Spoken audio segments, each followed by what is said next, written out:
내 아들 결혼식 날 식은 음식을 마지막 남은 조각까지 먹었다. 아들이 웃으며 며느리에게 말했다. 엄마는 원래 남들이 남긴 인생을 먹고 사는데 익숙하잖아. 모두가 웃었고 내가 떠나는 것을 아무도 눈치채지 못했다. 하지만 다음 날 아침 아들의 손은 내가 쓴 편지를 읽으며 떨렸다. 인생에는 언제나 설탕 한 방울이 필요합니다. 오늘 하루가 당신에게 즐거운 하루가 되기를 바랍니다.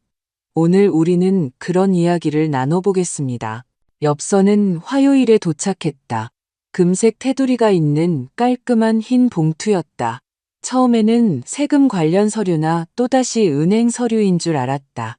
하지만 봉투를 뜯어보니 안에 초대장이 들어있었다. 두툼한 종이에 반짝이는 인쇄, 화려한 글씨.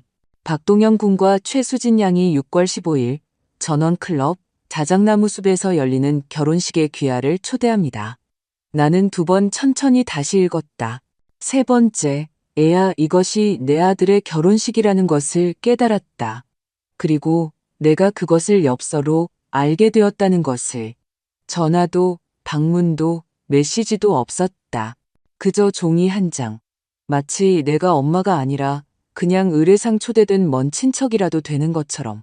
나는 엽서를 주방 식탁 위 오랫동안 기다려온 미납 고지서들 옆에 놓았다.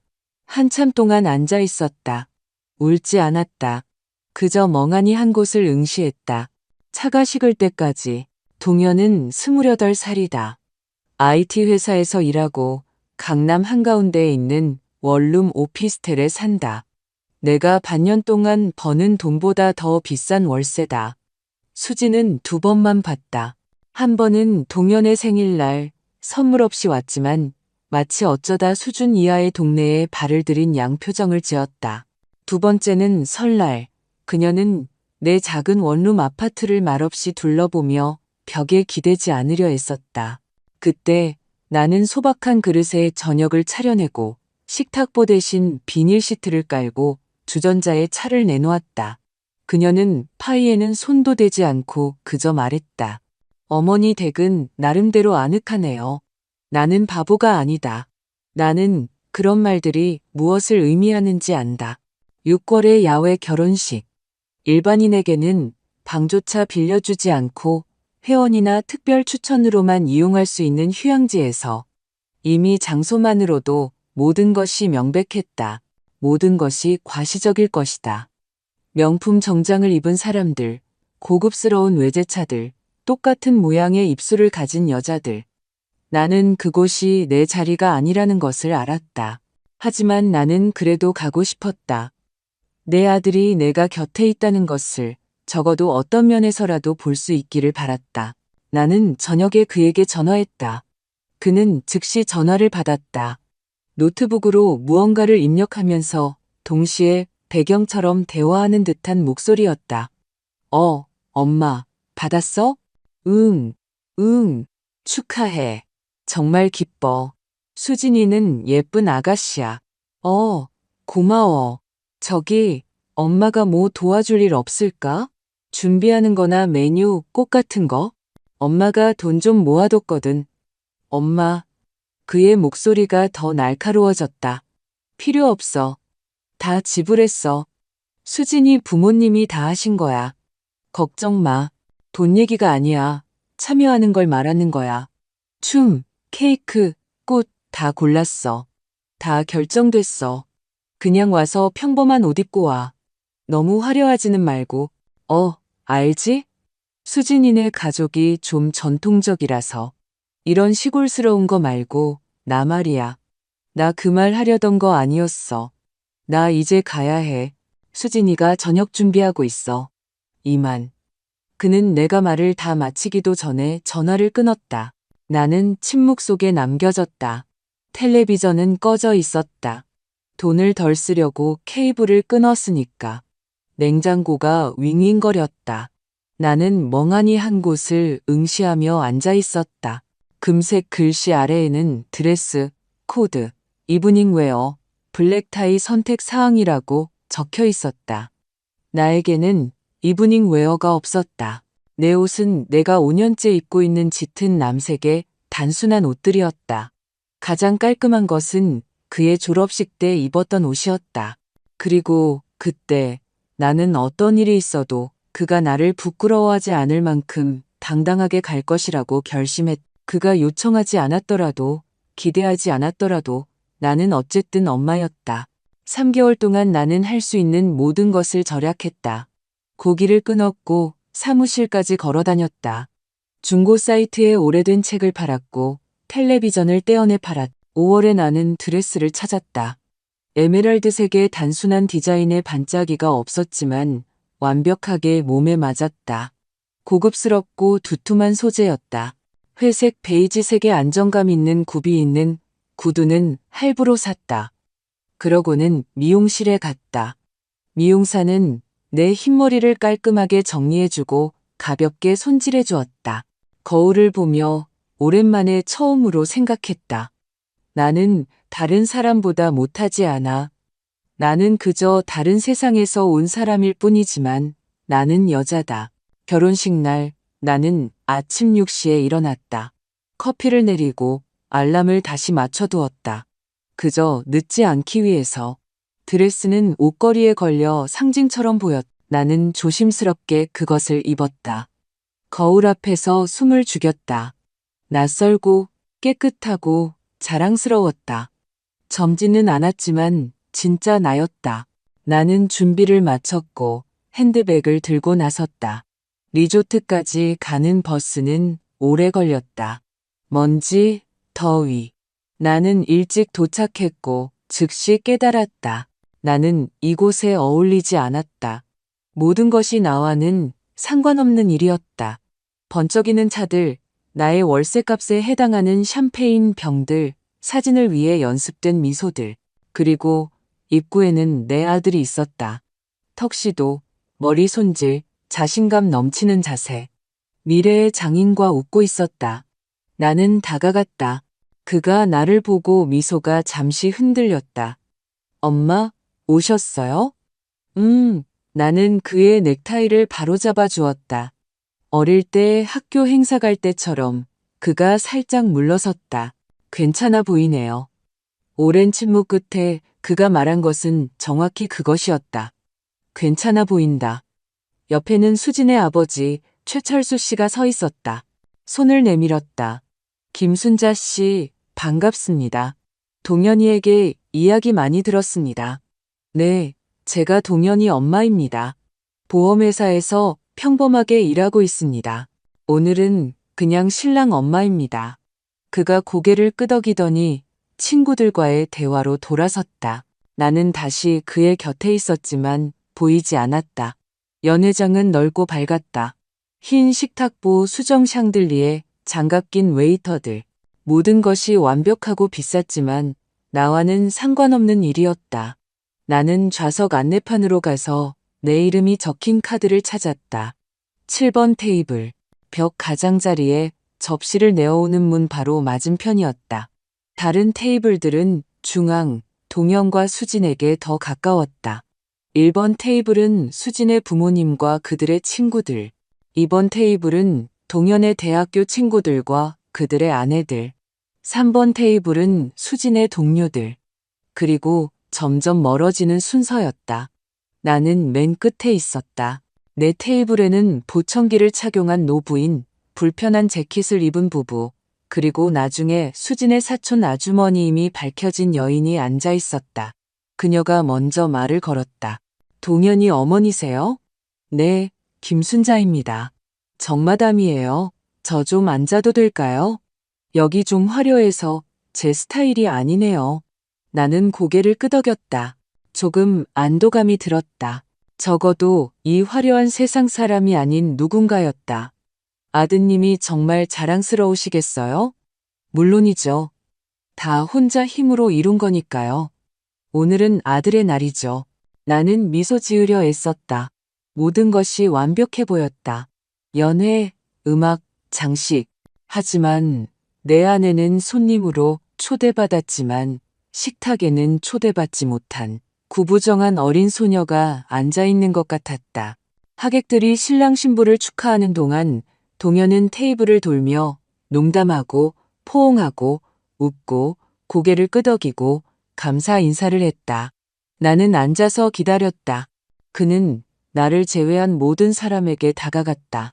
나는 스스로에게 말했다. 그는 나를 마지막에 남겨둘 거야. 그는 그저 바쁜 거야. 그래도 나는 그의 엄마니까 쑥스러웠을 거야. 이것은 특별한 순간이 될 거야. 하지만 시간은 흘렀고 음악은 더 커졌고 손님들은 더 즐거워졌다. 나는 계속 앉아서 기다렸고 어느 순간 깨달았다. 그는 오지 않을 것이다. 웨이터들이 음식을 가져오기 시작했다. 먼저 1번 테이블, 그 다음 2번, 3번, 4번. 우리 테이블은 조용했다. 빈 접시들. 나는 표정을 유지하려 애썼다. 마침내 우리 테이블로 젊은 웨이터가 다가왔다. 분명히 긴장한 듯 보였다. 죄송합니다. 주방에 착오가 생겼습니다. 음식이 지금 막 준비되고 있습니다. 조금만 더 기다려주시면 됩니다. 20분, 그리고 30분이 더 흘렀다. 다른 테이블 사람들은 먹고, 웃고, 잔을 들어 올렸다. 동현은 수진 옆에 앉아 그녀의 귀에 무언가를 속삭였다. 그녀는 그를 보며 가볍게 음악적으로 웃었다. 마침내 음식이 나왔다. 내 앞에 놓인 접시의 연어는 차가웠고 아스파라거스는 시들었고 감자는 기름막이 덮인 채 빛발에 있었다. 진정한 잔반이었다. 이건 말도 안 돼. 정마담이 자신의 식은 음식을 보며 속삭였다. 괜찮아요. 나는 조용히 말하고 포크를 들었다. 나는 이런 것에 익숙했다. 마지막에 익숙했고, 남은 것을 먹는데 익숙했고, 불평하지 않는데 익숙했다. 하지만 그때 그의 목소리가 들렸다. 그는 수진에게 말하고 있었는데 속삭임이 아니라 크게 말했다. 옆 테이블에서도 분명히 들릴 정도였다. 봐, 엄마한테 드디어 나왔나 봐. 그러고는 비웃으며 엄마는 원래 남은 거 먹는데 익숙하잖아. 괜찮을 거야. 수지는 가볍게 음악적으로 웃었다. 그녀 뒤를 이어 다른 친구들, 그들의 아내들도 웃었다. 누군가는 손으로 입을 가렸지만 킥킥거렸다. 그들의 웃음은 물결처럼 연회장 전체로 퍼져나갔다. 나는 포크를 내려놓았다. 떨리지도 않았다. 그의 쪽은 쳐다보지도 않았다. 그저 들었다. 그러고는 조용히 말했다. 나는 잔반을 먹는 게 아니었어. 그저 그것으로 살았던 거야. 정마담이 충격받은 듯 나를 보았다. 그 애가 진심으로? 아마도. 그러고 나서 그는 자리에서 일어나 공식적인 연설을 시작했다. 수진의 부모님에게 감사하고 그녀의 친구들에게 감사하고 주최자와 웨이터, 심지어 DJ에게도 감사했다. 나에게는 한마디도 없었다. 나는 그를, 내 아들을 바라보았다. 그는 미소 지었고 자신감 있고 유창하게 말했다. 그는 행복했다. 그리고 그의 행복 속에 나를 위한 자리는 없었다. 연회장이 박수갈채로 가득 찼을 때 나는 내 안에 무언가가 꺼졌다는 것을 깨달았다. 부서지거나 깨지지 않았다. 그저 부드럽게 사라졌다. 마치 깜빡임조차 없는 꺼진 전등처럼. 그러고 나서 춤이 있었다. 첫 춤, 신부 아버지와의 춤, 신부가 어머니와 추는 춤. 나는 기다렸다. 나는 믿었다. 나는 집에서 연습까지 했다. 심지어 노래 한 곡도 골라두었다. 그는 다가오지 않았다. 그는 심지어 나를 쳐다보지도 않았다. 나는 빈 접시를 앞에 두고 앉아 있었다. 그렇게 큰 기대를 품고 골랐던 드레스를 입고 발 뒤꿈치를 문지르는 구두를 신은 채 그가 자랑스러워할 것이라고 생각하며 손질했던 아름다운 머리칼을 한 채. 그리고 그때 나는 깨달았다. 이것은 분노도 상처도 아니었다. 이것은 더 이상 기다리지 않을 때 오는 내면의 침묵이었다. 괜찮으세요? 정마담이 물었다. 완벽하게 괜찮아요. 나는 말했다. 평온해요. 그리고 그것은 사실이었다. 나는 조심스럽게 일어섰다. 드레스를 정리하고 옷장으로 가서 핸드백을 꺼내 들고 나왔다. 아무도 눈치채지 못했다. 아무도 나를 막지 않았다. 그조차도. 그리고 나는 입구에 서 있었다. 등 뒤에서는 소음, 음악, 환희가 들렸고 얼굴에는 저녁의 습한 공기와 고독이 느껴졌다. 하지만 나는 아프지 않았다. 김순자 씨, 정마담이 나를 따라잡았다. 가세요? 작별 인사도 없이요? 그는 눈치채지 못할 거야. 나는 돌아섰고 유리창 너머로 그를 보았다. 그는 바에 서서 친구들과 웃고 있었다. 자유롭고 즐겁고 가벼웠다. 나 없이. 모든 게 맞아. 나는 조용히 말했다. 그가 당신에게 그렇게 한 것이 유감이에요. 그것이 진짜였어. 모든 것이 제자리를 찾았어. 나는 음악도 전화도 없이 버스 정류장으로 향했다. 머릿속에는 오직 한 가지 생각뿐이었다. 오늘 밤 나는 그에게가 아니라 나 자신에게 편지를 쓸 것이다. 내 인생에서 가장 중요한 편지를. 집은 조용했다. 나는 드레스를 벗었다. 마치 남의 옷을 벗듯 조심스럽게 벗어 옷장에 걸었다. 부엌에는 식은 차가 있었다. 불 켜진 램프. 나는 식탁에 앉아 노트북을 켜고 새 메시지 창 하나만 열었다. 수신자는 박동현. 처음에는 아무 말도 없었다. 오직 침묵뿐이었다. 그러다가 마치 깊은 곳에서 솟아오르듯 동현아. 나는 너에게 상처나 분노 때문에 쓰는 것이 아니다. 나는 이해 속에서 쓴다. 네 결혼식에서 모든 것을 제자리에 놓아줘서 고맙다. 암시나 모호함 없이 직접적이고 정직하게. 너는 나에게 내 자리가 어디인지 알려주었다. 네가 내가 삶의 잔반을 먹는데 익숙하다고 말했고 너는 옳았다. 나는 정말로 잔반에 익숙해졌다. 너의 관심의 잔반, 너의 시간의 잔반, 우연히 생각났을 때의 감사의 잔반. 아무도 상처 주지 않고 아무도 가까이 들이지 않기 위해 조절해서 주었던 사랑의 잔반. 너는 항상 내가 곁에 있고 내가 참을 것이고 내가 이해할 것이고 내가 용서할 것이라는 것을 알았다. 너는 내가 떠날 수 있다고는 결코 생각하지 않았다. 하지만 나는 떠난다. 히스테리도 스캔들도 없이 영원히 그리고 평온하게. 오늘부터 나는 모든 지원을 중단한다. 네가 받던 매달 50만 원은 유산이 아니었다. 그것은 내 추가 근무 수당이었고 내 절약이었고 내가 마시지 않은 약이었고 내가 사지 않은 신발이었다. 나는 네가 수혜자로 등록된 보험을 해지한다. 네가 터키 휴가나 결혼식, 꽃 같은 비상시에 사용했던 신용카드도 취소한다. 그리고 가장 중요한 것은 나는 집을 판다. 네가 이미 내 것이라고 생각했던 바로 그 집을. 너는 내가 태어난 권리로 이것을 너에게 남겨줄 것이라고 생각했지만 아들로 태어난다고 해서 기억과 벽과 고통을 맡길 수 있는 사람이 되는 것은 아니다. 이 집은 나의 것이다. 내가 지켰다. 내가 아플 때 나는 밤새 이 집에서 잠 못 이루었다. 이혼 후 매년 이 집에서 혼자 새해를 맞았다. 내가 청소하고 고치고 유지했다. 이제 나는 이 집을 팔 것이다. 왜냐하면 나는 기다리는 것이 아니라 살고 싶기 때문이다. 너는 아버지가 돌아가신 후 왜 결혼하지 않았느냐고 자주 물었다. 나는 바빴기 때문이다. 나는 너의 삶을 건설하고 있었다. 그 대가는 내가 내 삶을 잊었다는 것이다. 나는 너에게 모든 것을 주면 내가 역할을 위해서가 아니라 사람으로서 나를 사랑할 것이라고 생각했다. 나는 틀렸다. 너는 받는 것에 익숙해졌고 눈치채지 못했다. 너는 엄마가 배경이고 벽이고 지탱해주는 등이라고 생각하는 데 익숙해졌다. 이제 그 등은 더 이상 없다. 이것은 위협이 아니다.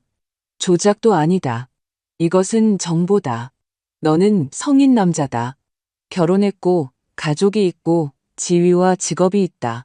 이제 너의 삶은 온전히 너의 것이다. 청구서와 월세와 필요가 있는, 그리고 나는 이제 나만의 사람이다. 여행과 테라스에서의 아침 식사와 책과 고통 없는 고요함을 가진 너는 여전히 피를 나눈 내 아들일 것이다.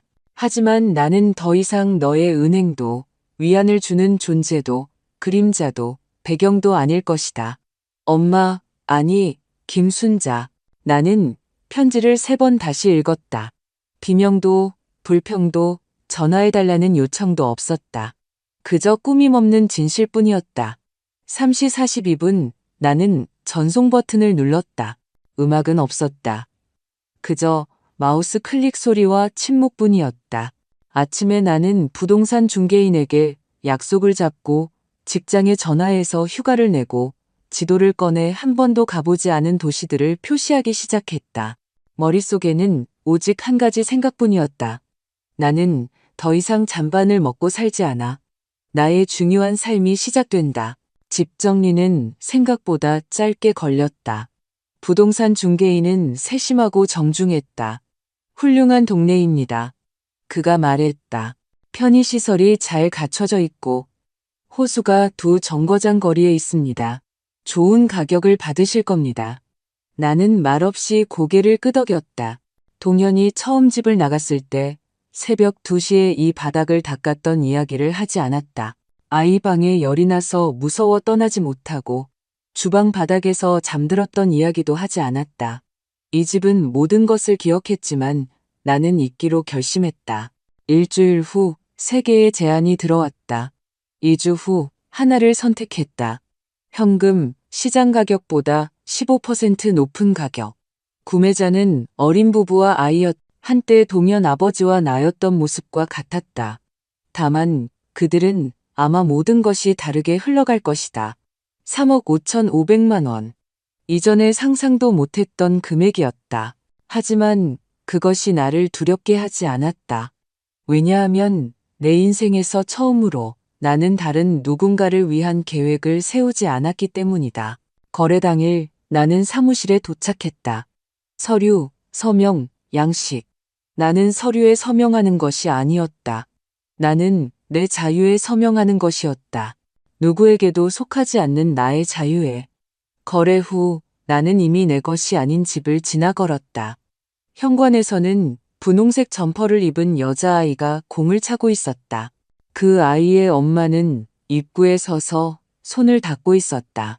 나는 서서 바라보았다. 커튼도 벽도 내가 직접 다시 깔았던 욕실 타일도 아깝지 않았다. 아깝지 않았다. 왜냐하면 그것들은 이제 내 것이 아니었으니까.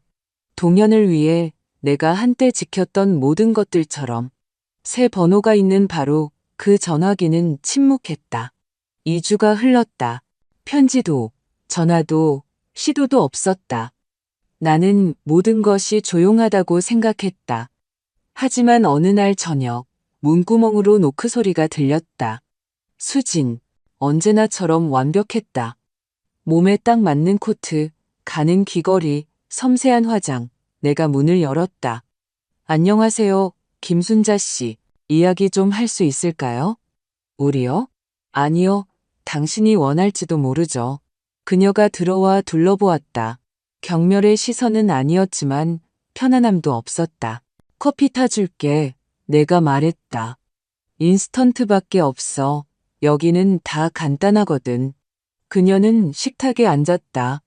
마치 협상 테이블에 앉은 것처럼 행동했다. 저는 동현이가 얼마나 당신에게 의존했는지 몰랐어요. 그의 자신도 몰랐을 거예요. 모든 게 당연한 줄 알았죠. 돈도 있고 엄마도 있고 필요하면 주고 필요 없으면 방해하지 않고. 저는 그 애가 저축을 한 줄 알았어요. 그 애는 부모가 있다고 말했지만 사실은 저밖에 없었어요. 침묵이 흘렀다. 나는 그녀가 말하도록 돕지 않았다. 그녀가 원해서 왔다면 스스로 해야 했다. 저희는 지금 힘들어요. 이사 나와서 부모님 댁에 살고 있어요. 저는 2가지 프로젝트를 맡고 있고 그 애는 스트레스에 시달리고 있어요. 근데 그게 나랑 무슨 상관인데? 네가 그의 엄마잖아. 이제 아니야. 수지는 뚫어지게 바라보았다. 마치 균열을 찾는 듯 했다. 만약 그 애가 사과하면요? 아니, 만약 그 애가 진심으로 사과하면요? 너무 늦었어. 그럼 뭘 원하세요? 나는 일어나 싱크대에 컵을 놓았다. 아무것도. 그게 가장 중요해. 더 이상 그에게 아무것도 원하지 않아. 말도, 감사도, 시도도. 나는 상처받지 않았어. 나는 자유로워. 그녀는 긴장했다. 입술을 앙다물었다. 그러고는 갑자기 일어섰다. 어머니는 삶이 제대로 풀리지 않아서 복수하는 거네요. 아니, 나는 그저 내 삶을 다른 사람들에게 주는 것을 멈췄을 뿐이야. 그녀가 떠난 후 나는 짐 싸는 것을 마쳤다. 여행 가방 2개, 배낭 하나, 책 몇 권, 서류. 나머지는 팔거나 나눠주거나 버렸다. 다음 날 아침 나는 아무도 나를 모르는 도시로 떠났다. 나를 동현 엄마라고 부르지 않는 곳. 그저 김순자, 한 여자, 한 사람으로 있을 수 있는 곳. 나는 강가의 작은 아파트를 빌렸다. 작은 주방, 소나무가 보이는 창문. 서점에서 일자리를 찾았다. 주 4일 근무, 스트레스 없고, 사무복도 필요 없는 판매원. 주인 리나 씨는 나이 든 여자였다. 할머니는 눈빛이 차분하시네요. 우리는 그런 분들을 좋아해요. 그녀가 말했다. 책은 목소리로 파는 것이 아니라 눈으로 파는 것이니까. 나는 그곳에 머물렀고 수십 년 만에 처음으로 깨달았다. 삶은 끝나지 않았다. 삶은 시작되었다. 한 달이 조금 넘게 지났다. 나는 리듬에 익숙해졌다. 아침에는 창턱에서 커피를 마시고, 낮에는 책을 읽고, 가끔 오는 손님들과 대화하고, 저녁에는 축축하고 봄 냄새가 나는 강변을 산책했다. 내 휴대전화는 여전히 침묵했다. 그리고 이 침묵은 나에게 불안이 아니라 위안이 되었다. 내가 필요 없다는 뜻이고, 나를 내버려 두었다는 뜻이고, 나 없이도 삶은 계속된다는 뜻이고, 이것 또한 자유라는 뜻이었다. 하지만 어느 날 리나 씨가 카운터로 다가왔다. 손에는 쪽지가 있었다. 누군가 전화했는데 아드님이라고 하더군요. 번호를 남겼어요. 나는 숫자를 보았다. 그러고 나서 그녀를 보았다. 고마워요. 전화 안 해보실 거예요? 아니요. 저녁에 나는 그 쪽지를 버렸다. 평온하게, 떨림도, 기대도 없이. 하지만 3일 후 그가 직접 왔다. 내가 마침 새 책들을 진열대에 넣고 있을 때였다. 고개를 들자 입구에 그가 서 있었다. 동현, 내 아들. 너무나도 변해 있었다. 마르고 시선은 갈피를 못 잡고 옷은 구겨져 있고 머리는 자라 있고 입술은 말라 있었다. 그는 나빠 보이지 않았다. 그저 길을 잃은 듯 보였다. 그는 마치 엄마를 직장에서 데리러 온 소년처럼 서 있었다. 나는 달려가지 않았다. 부르지도 웃지도 않았다. 그저 다가갔다. 안녕 동현, 엄마. 그는 그 단어를 너무 작게 말해서 마치 불해될까봐 두려워하는 것 같았다. 제가 할머니를 찾았어요. 왜? 그는 고개를 숙였다. 침묵. 저희 이야기 좀 할 수 있을까요? 여기 말고 퇴근 후에 옆 카페에서 1시간 줄게. 그는 커피 2잔을 주문했다. 내 커피는 거품을 얹은 것이었다. 내가 예전에 좋아했던 대로 나는 손도 대지 않았다. 엄마는 잘 지내 보이네요. 그가 진심으로 말했다. 나도 잘 지내. 모든 것에 대해 사과하고 싶어요. 나는 침묵했다. 그는 계속했다. 결혼식에 대해서, 엄마를 그렇게 대했던 것에 대해서, 수년간 엄마를 이용했던 것에 대해서 제가 눈이 멀었어요. 다 깨달았어요. 언제 돈이 떨어졌을 때요? 그가 움찔했다. 아니요, 그뿐만이 아니에요. 그냥 엄마가 그리워요. 저는 제가 뭘 잃었는지 알아요. 엄마는 항상 제 곁에 있었잖아요. 맞아. 나는 항상 곁에 있었어. 사람들이 나를 알아채지 못할 때조차도 저는 모든 걸 바로잡고 싶어요. 관계를 다시 시작하고 싶어요. 같이 저녁 식사도 하고 산책도 하고 저 준비됐어요. 네가 준비된 이유는 네가 힘들기 때문이야. 나는 구급차가 아니야. 그는 침묵했다. 커피잔을 바라보았다. 제가 끔찍한 짓을 했다는 걸 알아요. 상처를 줬다는 것도 알아요. 하지만 저는 여전히 엄마 아들이에요. 아니, 너는 피를 나눈 내 아들이지만 본질적으로는 아니야. 너는 오랫동안 나를 기능으로만 봤어. 엄마는 전등처럼 켜져 있으면 좋고 나갔으면 버리면 되고. 그가 울었다. 조용히 절제하며 눈물이 뺨을 타고 흘러내렸다. 나는 그를 바라보며 아무것도 느끼지 못했다.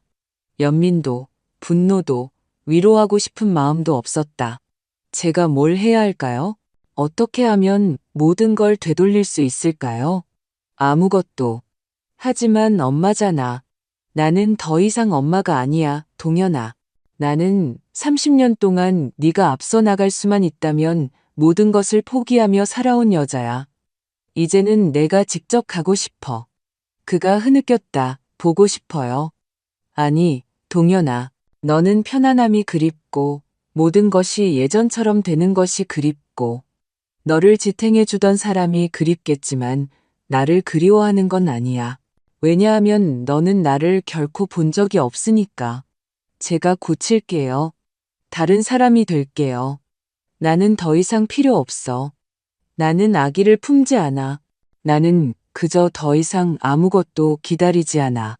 전화도, 말도, 사과도. 나는 평온해. 나는 일어섰다. 와줘서 고맙지만 대화는 끝났어. 나는 상처받지 않았다. 나는 놓아주었다. 그는 앉아 있었다. 나는 강 쪽으로 천천히 평온하게 걸어갔다. 그리고 이 순간 깨달았다.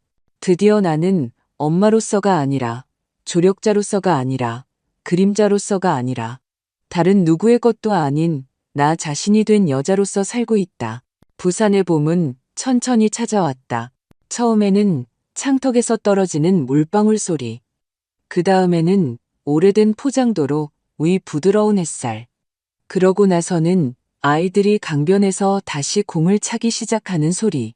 나는 매일 아침 차를 끓이고 수첩을 꺼내 적었다. 오늘은 서두르지 않는 날. 누군가에게 필요할 필요도 없는 날. 작업실은 나름의 삶을 살았. 사람들은 수첩을 사러 왔고 나에게 초콜릿을 주거나 낡은 책을 가져다 주었다. 나는 늘 말없이 지내지만 어쩐지 따뜻함을 느끼게 하는 동네 상점의 여인이 되었다. 5월의 어느 날 리나 씨가 카운터로 나에게 봉투를 건넸다. 할머니 앞으로 온 우편물이야. 발신인 주소는 없는데 아이 글씨 같네. 나는 글씨를 보았다. 삐뚤고 약간의 오타가 있었지만 깔끔했다. 김순자 할머니께. 안에는 평범한 공책 종이로 쓴 편지가 있었다. 안녕하세요. 제 이름은 박민서예요. 6살이에요. 아빠가 할머니가 예전에 예쁜 수첩을 만들었다고 했고 엄마는 할머니가 아주 예쁘다고 했어요. 저는 그림 그리는 걸 좋아해요. 저한테 수첩 하나 주실 수 있어요? 저도 할머니한테 뭔가 그려드릴게요. 만나 뵙고 싶어요. 민서드림. 민서, 동현과 수진의 딸이었다. 나는 이 구절들을 두 손으로 종이를 든 채 다시 읽었다. 비난도, 암시도, 조작도 없었다. 오직 아이의 순수한 마음뿐이었다. 저도 옆에 있어도 돼요? 다음 날 나는 그녀를 위한 수첩을 만들었다. 표지는 밝았고 천으로 만든 하트가 오려 붙여져 있었다. 안에는 두툼한 종이, 여름과 친절에 대한 명언들이 담긴 페이지들. 나는 그것을 크라프트지에 포장하고 쪽지를 붙였다. 네가 원하는 모든 것을 그려. 내 그림들이 있으면 세상은 더 친절해질 거야. 순자 할머니가. 나는 그것을 편지에 적힌 주소로 보냈다. 더 이상 말없이 답장을 기대하지 않고 일주일 후 봉투가 도착했다. 안에는 그림이 있었다. 소녀와 여인이 산을 배경으로 서서 수첩을 들고 있었다.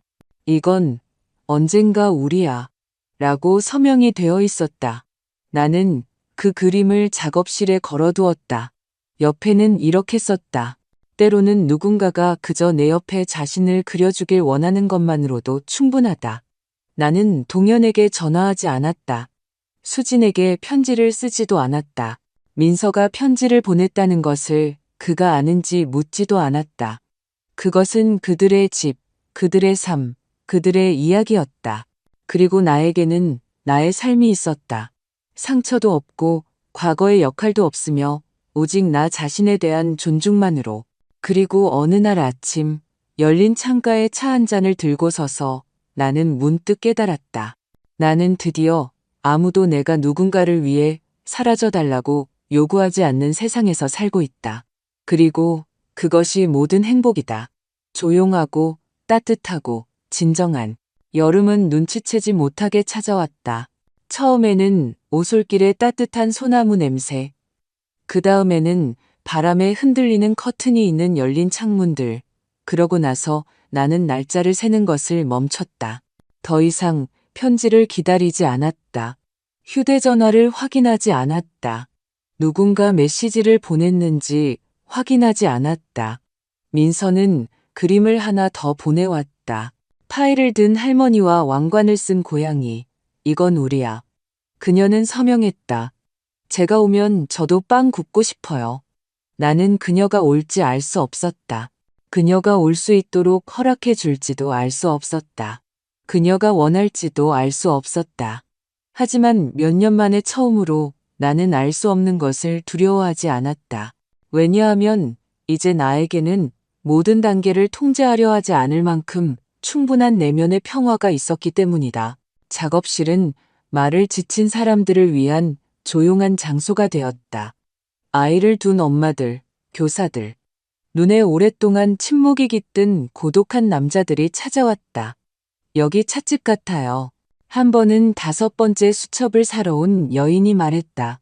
불필요한 말은 하나도 없고 오직 중요한 것만. 나는 고개를 끄덕였다. 그냥 숨 쉬는데 방해되는 모든 것을 치웠을 뿐이에요. 가끔 나는 밤늦게까지 강변을 산책했다. 오래된 목조 가옥들과 10대들이 기타를 치는 정자들을 지나 나는 벤치에 앉아 보온병을 꺼내 들고 말없이 강물을 바라보았다. 나는 회상하지 않았다. 환상에 빠지지도 않았다. 그저 존재할 뿐이었다. 어느 날 작업실 입구에 젊은 여인이 서 있었다. 긴장한 듯 보였다. 손에는 그림이 있었다. 그녀는 말을 더듬었다. 우리 엄마가 돌아가셨어요. 엄마의 일기장을 찾았는데 거기에 할머니 수첩이 있었어요. 그냥 누가 그걸 고쳐줬으면 해서요. 나는 수첩을 들었다. 낡고 부드러운 표지에 삶과 꿈과 실망에 대한 기록들이 있었다. 나는 아무 말도 하지 않았다. 그저 조심스럽게 펼쳐서 표지를 잘라내고 다시 재본하기 시작했다. 그리고 그것을 건네주었을 때 그 소녀는 나를 안아주었다. 고마워요. 엄마가 거기서 진짜였어요. 그리고 그때 나는 깨달았다. 나는 수첩을 만드는 것이 아니었다. 나는 그저 사람들에게 자신을 있는 그대로 표현할 권리를 주는 것이었다. 적어도 종이 위에서라도 어느 날 민서가 음성 메시지를 보냈다. 할머니, 제가 커서 책을 만들기로 했어요. 할머니처럼요. 그림만 있는 책이요. 우리 같이 가게에서 일할 거죠? 네? 나는 2번 재생 버튼을 눌렀다. 이해가 안 돼서가 아니라 오랫동안 아무도 나에게 함께하는 미래에 대해 이야기해주지 않았기 때문이었다. 동현이 돌아올지 알 수 없다. 언젠가 그가 내 안부를 물을지 알 수 없다. 하지만 한 가지는 안다. 만약 언젠가 그가 가게에 들른다면 나는 이렇게 말할 것이다. 여기는 이미 모든 것이 정리되었어. 가져갈 수 있는 것은 모두 가져갔고 나에게 필요한 것만 남았어. 가을은 도시로 조용히 돌아왔다. 처음에는 나무잎에 살짝 노란색이 드리우고 그 다음에는 축축한 냄새, 그리고 누군가 보이지 않게 달력 페이지를 넘기는 것처럼 바람이 가볍게 바스락거렸다. 나는 서두르지 않고 살았다. 사과 파이를 굽고 창턱에서 마른 나무잎을 치우고 진열장에 수첩 표지를 바꾸었다. 이제 따뜻한 밤색 리본이 있었다. 세상은 내 것이 되었다. 낯선 것도 아니고 의무적인 것도 아니었다. 그저 내 것이었다. 어느 날 아침 나는 우편함에서 편지를 발견했다. 분홍색 봉투, 지난번보다 깔끔한 필체. 안에는 직접 만든 엽서가 있었다. 문 옆 가게, 초록색 쇼를 두른 여인과 배낭을 맨 소녀. 할머니, 저 방학 때 부산 갈 거예요. 엄마가 할머니가 괜찮으시다면 간다고 했어요. 아빠는 아무 말도 안 하지만 저는 그래도 갈 거예요. 정말 가고 싶고 이제 8살이에요. 빵도 구울 줄 알고 책도 읽을 줄 알고 비밀도 지킬 줄 알아요. 사랑해요. 민서드림. 나는 울지 않았다. 웃지도 않았다. 그저 창가에 앉아 이 편지를 들고 생각했다. 이것이 전부다. 이것이 왔다. 복수도 아니고 용서도 아니고 그저 새로운 것으로. 나는 수첩을 들었다. 내가 나를 위해 남겨두었지만 채우지 못했던 그 수첩. 첫 페이지를 열고 썼다. 만약 누군가 언젠가 두 번째 삶이 어떻게 시작되는지 묻는다면 나는 이렇게 대답할 것이다. 처음으로 편지를 여는 것을 두려워하지 않는 순간부터, 그리고 거기에는 고통이 아니라 조건도 요구도 없이 그저 곁에 있고 싶은 누군가가 있었다. 민서는 10월 말에 도착했다. 밝은 점퍼를 입고 배낭을 맨 채 수진의 엄마인 정마담과 팔짱을 끼고 플랫폼에 서 있었다. 동현은 그들과 함께 없었다. 그녀는 즉시 달려왔다. 할머니, 안녕. 할머니가 마음 바꿀까봐 정말 무서웠어요. 마음 바꾸지 않았어. 그림이랑 재미랑 새로운 말들을 가져왔어. 무한대라는 단어를 배웠는데 그게 바로 할머니야.